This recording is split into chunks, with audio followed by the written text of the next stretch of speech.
Welcome friends, প্রত্যেককে স্বাগত আমাদের ইউটিউব চ্যানেলে। যে সমস্ত ভিউয়ার্সরা প্রথমবার চ্যানেলটি দেখছেন তারা অবশ্যই চ্যানেলটিকে সাবস্ক্রাইব করে দেবেন এবং চ্যানেলের পাশে থাকা বেল আইকনটি প্রেস করবেন যাতে এই ধরনের খবরাখবর সবচেয়ে আগে সবচেয়ে দ্রুত আপনাদের কাছে পৌঁছে যায়।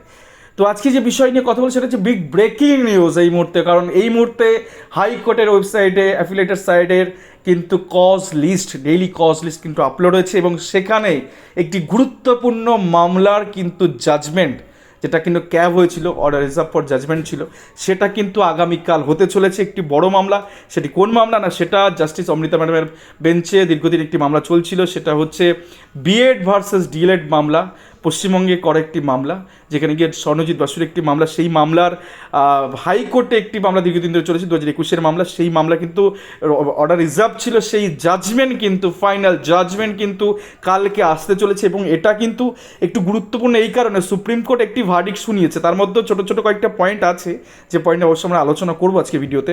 তো আমরা আগে দেখে নিচ্ছি কালকে কী অবস্থায় মামলাটাকে রাখা হচ্ছে। তো দেখুন, জাস্টিস অমৃতা ম্যাডামের কোর্টে, যেটা কিনা আগামীকাল 19 তারিখে এটা হতে চলেছে, 19/7/2024 তারিখে, যেটা জাস্টিস অমৃতা ম্যামের বেঞ্চে ওটা হচ্ছে। তো একদম ফর জাজমেন্ট এই হেডিংয়েই রাখা রয়েছে।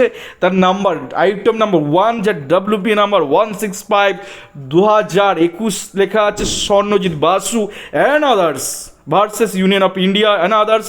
তো সোমেশ কুমার ঘোষ ছিলেন এই মামলার অ্যাডভোকেট অন রেকর্ড। তো এক্ষেত্রে ক্যান অ্যাপ্লিকেশন দেখতে পাচ্ছি, এক্ষেত্রে ক্যান 5 কি 2022 কিন্তু এক্ষেত্রে অ্যাটাচমেন্ট রয়েছে, অর্থাৎ এই ক্যান 5 2022 এবং বাকি যে ক্যানগুলো হয়তো ডিসপোজ অফ হয়ে গেছে। এবং WPA নাম্বার 165/2021 এই মামলার ফাইনাল জাজমেন্ট কিন্তু কালকে হতে চলেছে।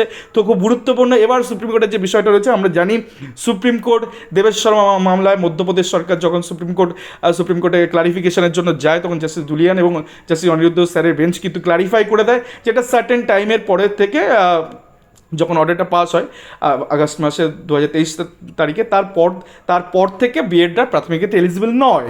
কিন্তু তার আগে একটা কন্ডিশন রাখে, যে তার আগে পর্যন্ত 2018 সালের এনসিটি গাইডলাইন মোতাবেক এই যে 18 সাল থেকে 23 সাল পর্যন্ত এই অংশটাতে যারা নিয়োগ পেয়েছে তারা কিন্তু কোথাও সেফ। কিন্তু একটা কন্ডিশন লাগানো কি আছে, যদি সেক্ষেত্রে সেই রিক্রুটমেন্টের ক্ষেত্রে কোনো অ্যালিগেশন না থাকে, অর্থাৎ যে রিক্রুটমেন্ট হচ্ছে, অর্থাৎ 16,500 ক্ষেত্রে এই রিক্রুটমেন্ট হয়েছিল, কারণ 16,500তে বিএড অগ্রাধিকার মামলা বা শুধুমাত্র বিএডতে দেওয়ার মামলা কিন্তু এটা। তো সেক্ষেত্রে কিন্তু এই যে সাবজেক্ট টু আউটকাম, কোথাও গিয়ে এই ব্যাপারটা কিন্তু হালকা পাতলা থাকবে। তার কারণ হচ্ছে অনিরুদ্ধ স্যারের যে অর্ডার ছিলেন, জাস্টিস জুলিয়ান স্যারের যে অর্ডার ছিলেন, সেখানে কিন্তু পরিষ্কার উল্লেখ ছিল যে ওই রিক্রুটমেন্টে ফ্রেশ রিক্রুটমেন্ট হতো, কোনো কেস কামারি থাকলে চলবে না। তো কেস কামারি কিন্তু 16,500তে এটা রয়েছে এবং সেই মামলারই কিন্তু অর্ডার কিন্তু জাস্টিস অমৃতা ম্যাডাম দিতে চলেছেন কালকে। খুবই গুরুত্বপূর্ণ, এর সুদূর প্রসারে একটা প্রভাব রয়েছে, এর আফটার শক অনেক কিছু দেখা যাবে। তো যাই হোক, আগে অর্ডারটা আসুক, দেন সে বিষয় নিয়ে কিন্তু আমরা পুঙ্খানুপুঙ্খ আলোচনা করবো, যে কী হতে পারে, কী অর্ডার হলো, পুরো বিষয়টা নিয়ে আমরা আলোচনা করবো। তো এই ছিল আজকের গুরুত্বপূর্ণ আপডেট। আশা করি আপডেটটা পেয়ে আপনারা একটু স্বস্তি ফিল করছেন। তো যদি ভিডিওটি ভালো লেগে থাকে তাহলে অবশ্যই চ্যানেলটিকে একটু সাবস্ক্রাইব করে দিন এবং লাইক শেয়ার কমেন্ট করে চ্যানেলটির সঙ্গে থাকুন। ধন্যবাদ সকলকে।